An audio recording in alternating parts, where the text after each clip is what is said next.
3 leçons de vie destinées à vous permettre de tout obtenir.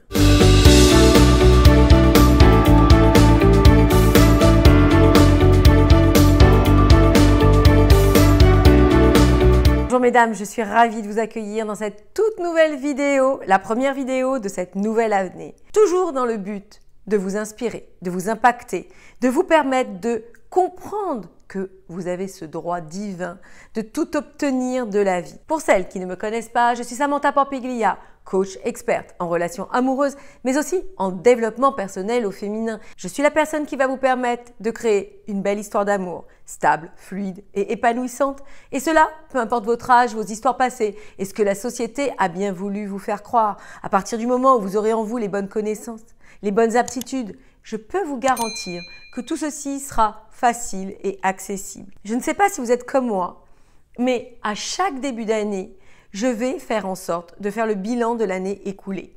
Je vais pouvoir comme ça statuer sur mes succès et mes réussites, mes échecs et mes retards, mais aussi mes leçons.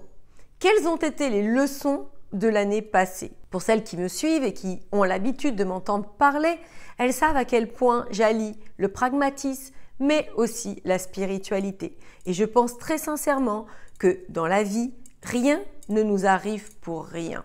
Même si parfois c'est frustrant, même si parfois c'est douloureux, même si parfois cela nous fait nous sentir tellement isolés, tellement en marge de la plupart des femmes. Mais, mesdames, ce que je vous explique régulièrement, c'est que vous ne devez pas vous comparer. Vous ne devez pas penser que pour vous, les beaux cadeaux ne sont pas à disposition. Vous devez comprendre qu'il y a un processus, qu'il y a un cheminement, des étapes à passer, afin que vous puissiez comprendre les leçons et accéder au niveau supérieur. Pour la petite histoire, j'avais fait un vlog intitulé « Comment faire quand rien ne va, quand rien ne se passe comme on aimerait que ça se passe ». Et je vous expliquais en fait que je devais partir au Mexique, le vol avait été annulé, que j'avais eu un accident de voiture, plein de choses comme ça successives qui avaient fait que on aurait pu penser que j'étais vraiment dans une période entre guillemets de malchance, bien que ça n'existe pas. Et là, aujourd'hui, nous sommes partis à Dubaï avec ma famille et à Dubaï, eh bien, j'ai eu des opportunités. Je ne rentrerai pas dans les détails, mais tout ça pour vous dire que si mon vol du Mexique n'avait pas été annulé, si mon voyage tant attendu depuis 2 ans où je n'avais pas pris de vacances n'avait pas été annulé, je ne me serais pas retrouvée dans cette situation. Je n'aurais pas été donc en vacances à Dubaï et je n'aurais pas pu bénéficier des opportunités dont j'ai pu bénéficier.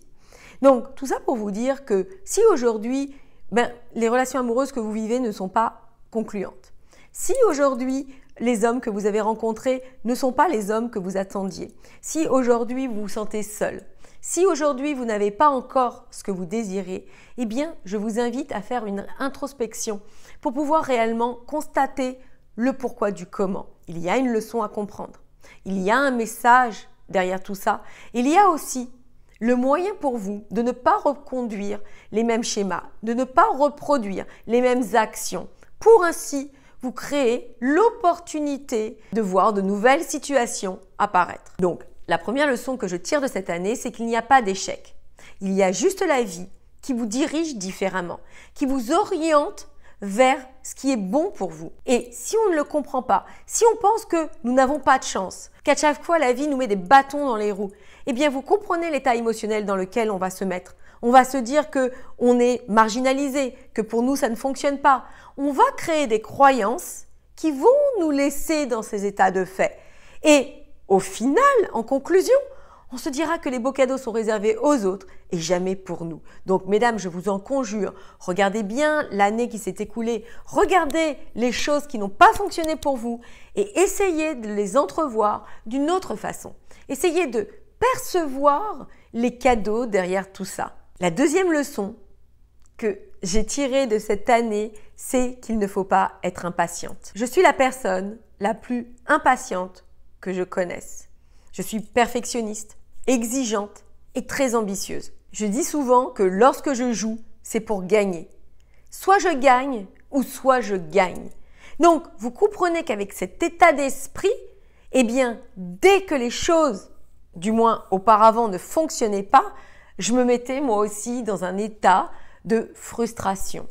Bien évidemment, mes expériences aussi sont destinées à vous enseigner tout ce qui est judicieux et positif pour vous, pour votre vie. C'est là où prend tout son sens cette phrase que je vous répète régulièrement, que nous sommes toutes liées. Je suis vous comme vous êtes moi. Nous sommes toutes les unes liées aux autres. Parce que, cela pourrait être en parallèle une autre leçon, nous ne pouvons pas aimer ou nous ne pouvons pas voir des choses qui ne nous appartiennent pas déjà. Donc, ce que je veux vous dire par là, c'est que vous ne devez pas être impatiente parce que il y a, encore une fois, un cheminement. Il y a un processus. Et parfois, on voudrait voir apparaître un certain succès. On voudrait voir apparaître l'amour dans notre vie. On voudrait voir apparaître une certaine sérénité. Mais nous ne sommes pas prêtes. Nous ne sommes pas prêtes, justement. Et ça, c'est quelque chose que l'on n'entrevoit pas tout le temps. De se dire simplement, ce n'est pas encore une fois la vie qui est contre moi. C'est juste parce que je ne suis pas prête. Et parfois, si mesdames, vous êtes spirituelles, si il vous arrive de prier, eh bien, la meilleure des prières, c'est de demander d'être meilleure et non de demander qu'on vous apporte tout cuit sur un plateau. L'objectif étant, pour être heureuse, pour être épanouie, pour être en joie au quotidien, c'est cette évolution que nous appréhendons toutes. C'est le fait de grandir. C'est ça qui rend heureuse.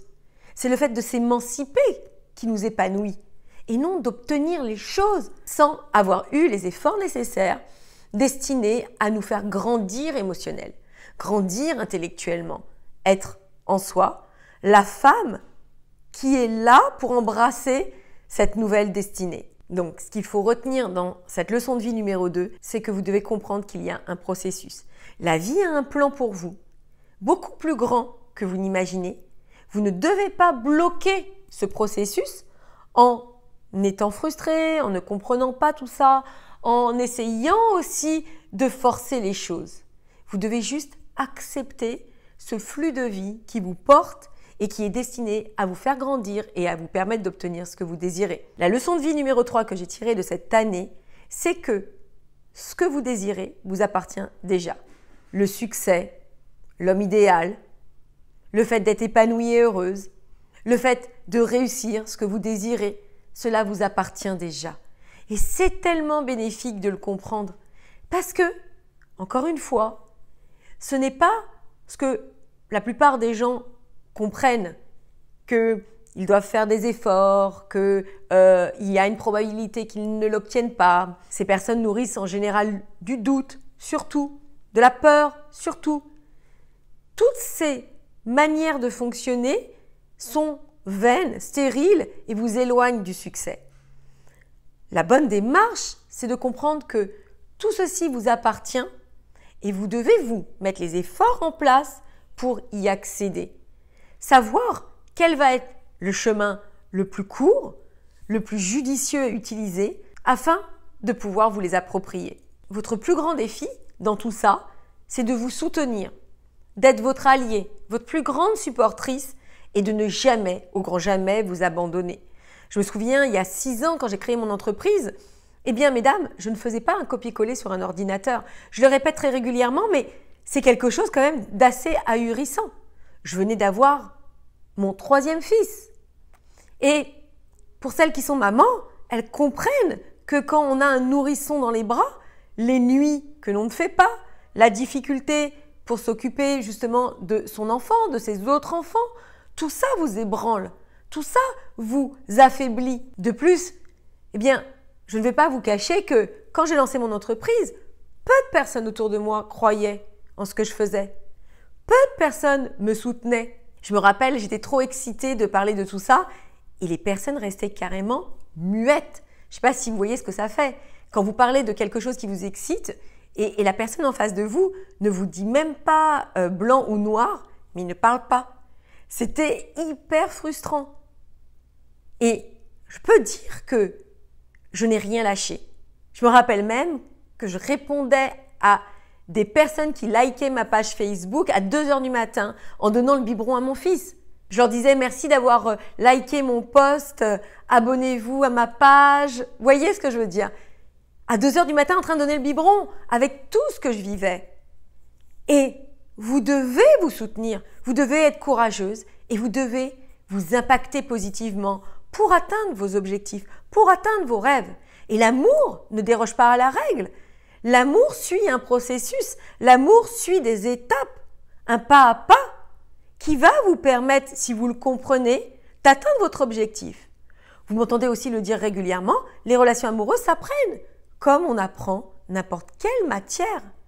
Et vous êtes capable de le faire. Vous avez réussi à dépasser de nombreux défis, réussi à surmonter de nombreux challenges. Et celui-ci sera comme les autres, vous y arriverez. Donc, mon message à travers ces 3 leçons de vie, c'est que tout ceci est accessible. Ne perdez jamais espoir, ne perdez jamais la foi. Je vous rappelle que la foi, c'est la force originelle intérieure. La foi précède les réalisations. Vous devez générer en vous cette foi puissante pour pouvoir magnifier et manifester ce qui vous fait tant envie. De plus, il ne faut pas oublier que cette année qui se préfigure est un chiffre 7. C'est un chiffre hyper puissant qui va vous apporter, je suis certaine, tout ce que vous désirez au plus profond de votre cœur. En tous les cas, je me fais votre humble serviteur pour vous accompagner durant toute cette année afin de vous permettre d'optimiser votre potentiel, de vous permettre de devenir des femmes puissantes, irrésistibles, aux commandes de leur vie de femme et de leur vie amoureuse. Mesdames, je vous embrasse très très fort. Je vous adore. Prenez soin de vous et moi je vous dis à très vite pour la suite de nos aventures.